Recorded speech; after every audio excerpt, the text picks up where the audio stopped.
Hi, and welcome back to InstaVision. I'm Glenn Reynolds. Well, it's life under Obamacare now, and we're going to see how it's starting to shape up. Justin Binik-Thomas joins us. He wrote a piece for PJ Media on Obamacare and his daughter, and we're going to talk about it a little bit. Welcome, Justin. Thank you, Glenn. Good to see you. So tell us about your daughter. What's the situation? Well, first of all, she's doing pretty okay, but when she was born, she had a couple of fingers that were fused. And the good news is now there's no pain involved. There are no issues. The bad news is in the long term, it could cause her hand to be kind of deformed and cause some serious pain. So we're looking to take care of that as early as we can. In fact, next week. And this is a condition that was not really operable until a few years ago. Is that right? That's right. I understand it's been operable for about 5 years, and it will remain to be operable for about 2 more in the States. What's the horizon? What's the 2-year problem? Unfortunately, the 2-year problem is Obamacare. We've been informed that this particular surgery will no longer be covered when we switch from the plans as we know it today until the plans that will be covered under Obamacare in a couple of years. Now, why is that? Sadly, I would assume that it's cost. Currently, the plan that will be done is they will separate the fingers so they'll physically look the same. There's a little bit of bone grafting that will need to be done in order for it to not only be cosmetic, but to be functional. The alternative for that is to have the finger amputated, and I understand that will be the preferred treatment here in a couple of years. Well, I suppose it's cheaper, but it seems kind of drastic. That sounds like 19th century medicine, right? Well, we can't fix it, we'll just cut it off. I mean, that's Exactly. almost barbaric. And that's really just driven by costs, huh? That's how it was explained to me, unfortunately.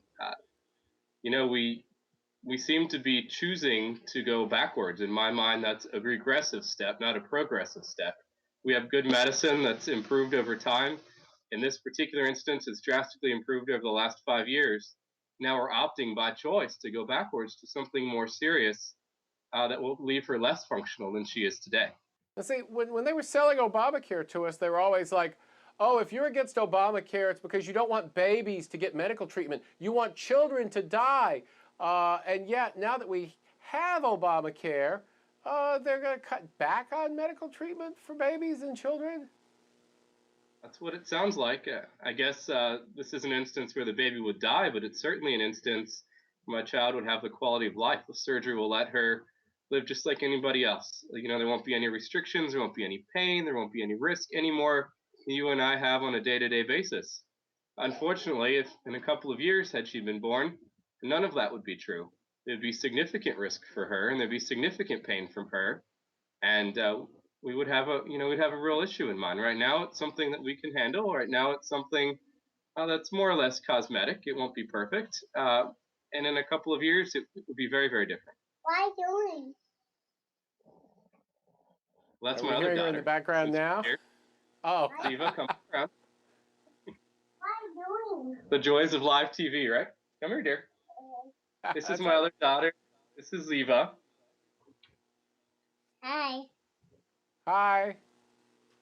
That's my friend Glenn. Well, Okay, head on upstairs, babes. I'm Hi. finishing an interview. Bye.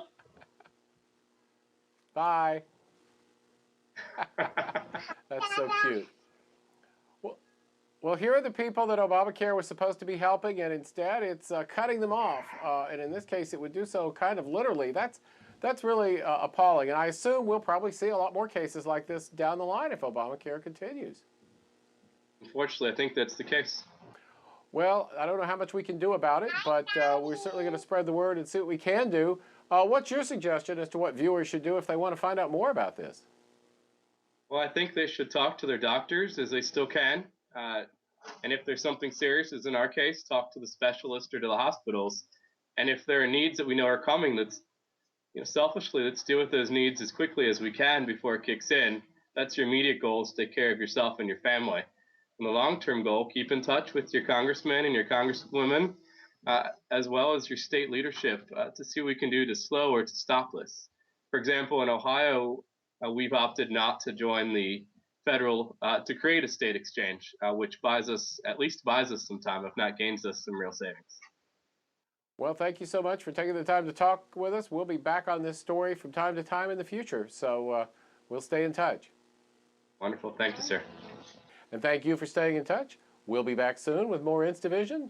In the meantime, have fun on the internet. Thanks.